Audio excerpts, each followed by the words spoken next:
DNA मित्रों, पूरी दुनिया में इस वक्त युद्ध की हलचल जारी है, लेकिन एक हलचल सोने को लेकर भी मची हुई है।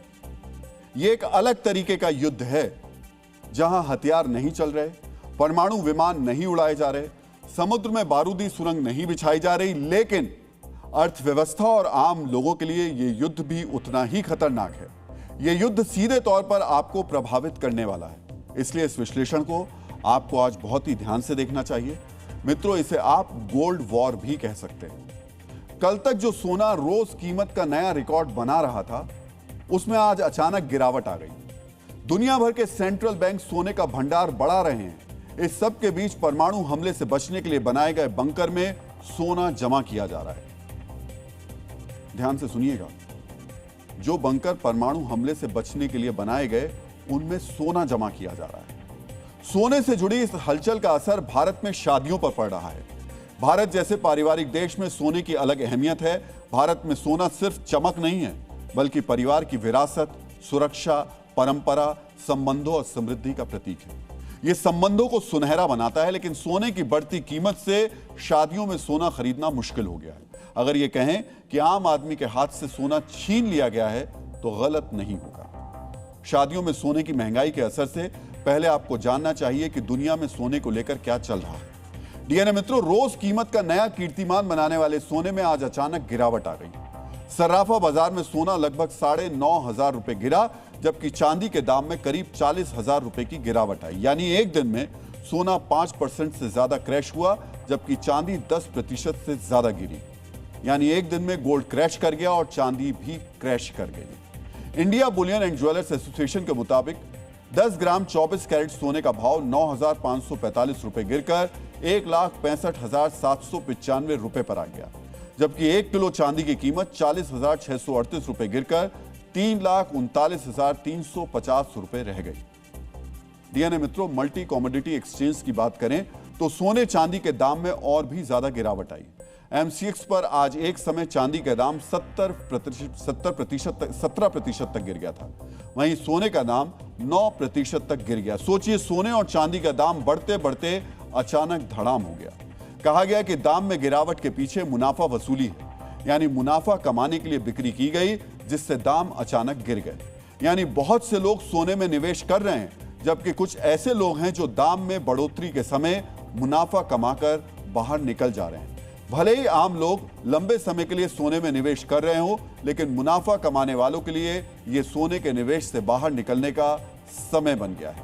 यह रुझान सिर्फ भारत में ही नहीं, बल्कि पूरी दुनिया में रहा, क्योंकि इंटरनेशनल मार्केट में भी सोने चांदी के दाम में गिरावट आई है। डीएनए मित्रों, दुनिया में युद्ध का जो खतरा रोज बढ़ता जा रहा है, वो सोने चांदी के दाम में बढ़ोतरी का सबसे बड़ा कारण है। लोग सुरक्षित निवेश के लिए सोने में पैसा लगा रहे हैं और मौका मिलने पर मुनाफा भी कमा रहे हैं। इसी तरह दुनिया के कई सेंट्रल बैंक भी सोना खरीद रहे हैं। इनमें पोलैंड, कजाकिस्तान और ब्राजील जैसे देश शामिल हैं। ये देश डॉलर पर निर्भरता कम करने के लिए बड़े पैमाने पर सोना खरीद रहे हैं।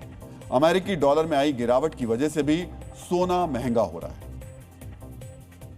डीएनए मित्रों, सोने की कीमत बढ़ने के जो कारण हमने आपको बताए, वो प्रत्यक्ष हैं, उनके बारे में सबको पता है, लेकिन कुछ अप्रत्यक्ष कारण भी हैं जिनकी वजह से दाम बढ़ रहे हैं। आज आपको एक ऐसी थ्योरी के बारे में बताएंगे जो ये इशारा करती है कि सोने की कीमतों में लगी ये आग नेचुरल नहीं है, बल्कि इसे कंट्रोल किया जा रहा है।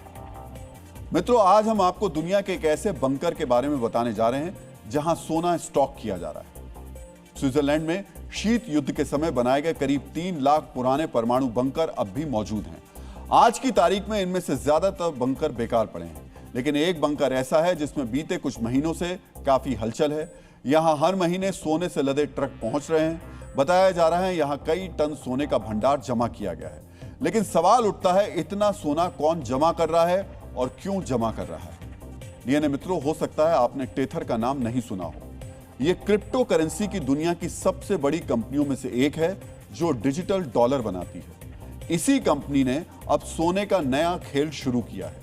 दावा किया जा रहा है कि टेथर चुपचाप दुनिया भर से भारी मात्रा में सोना खरीद रही है। एक अनुमान के मुताबिक टेथर ने पिछले साल 70 टन सोना खरीदा है। बताया जा रहा है कि टेथर के न्यूक्लियर बंकर में 140 टन सोना जमा किया गया है। आज की तारीख में सोने के इस भंडार की कीमत है 2.5 लाख करोड़ रुपए। अगर बैंकों और सरकारों को छोड़ दें तो यह दुनिया का सबसे बड़ा गोल्ड भंडार माना जा रहा है। लेकिन सवाल उठता है, आखिर टेथर इतना सोना जमा क्यों कर रही है? इतने सोने का यह कंपनी क्या करेगी?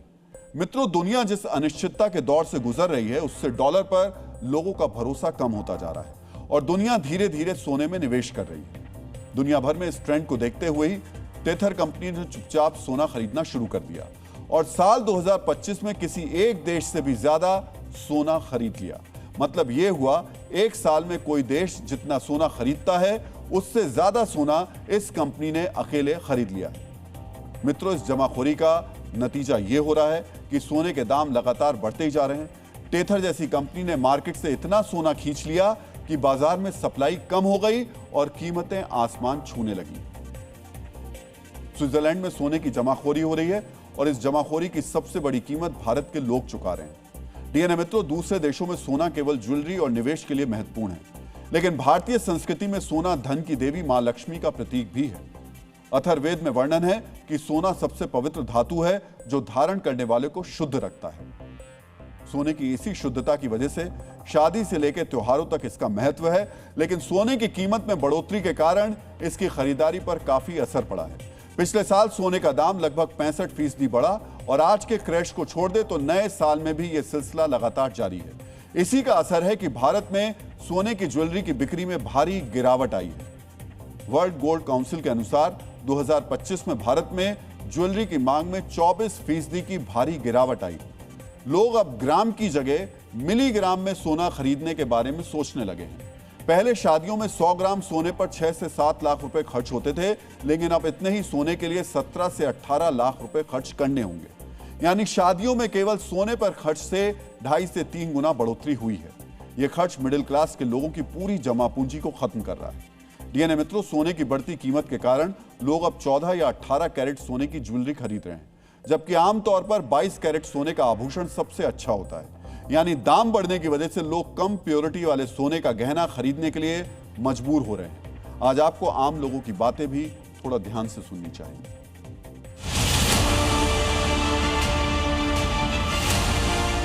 सोने और चांदी जिस तरीके से महंगा हुआ है, क्या शादी में खरीदारी कुछ फीकी हुई है या फिर जितनी करनी थी उतनी ही कर रहे हैं? नहीं, शादी में ऐसी खरीदारी तो ना के बराबर हुई है। सोने चांदी ने ऐसे आसमान छुए हैं कि गरीब आदमी के बस की तो है ही नहीं है। सोना आसमान छू रहा, चांदी उससे ऊपर जा रही। कितना सोना खरीद लिया शादी? नहीं, कुछ भी नहीं। क्यों? औकात ही नहीं है अपनी सोना खरीदने की। पहले डीएनए मित्रों, फरवरी के पहले हफ्ते में शादियों का सीजन एक बार फिर शुरू हो रहा है। भारत में सोने की मांग का 50% से ज्यादा हिस्सा सिर्फ शादियों का है। भारत में हर साल 1 करोड़ से लेकर 1 करोड़ 20 लाख तक शादियां होती हैं। सिर्फ नवंबर दिसंबर के सीजन में लगभग 46 लाख शादियां हुई। एक औसत भारतीय शादी में बजट का 25 से 35% हिस्सा सिर्फ ज्वेलरी पर खर्च होता है।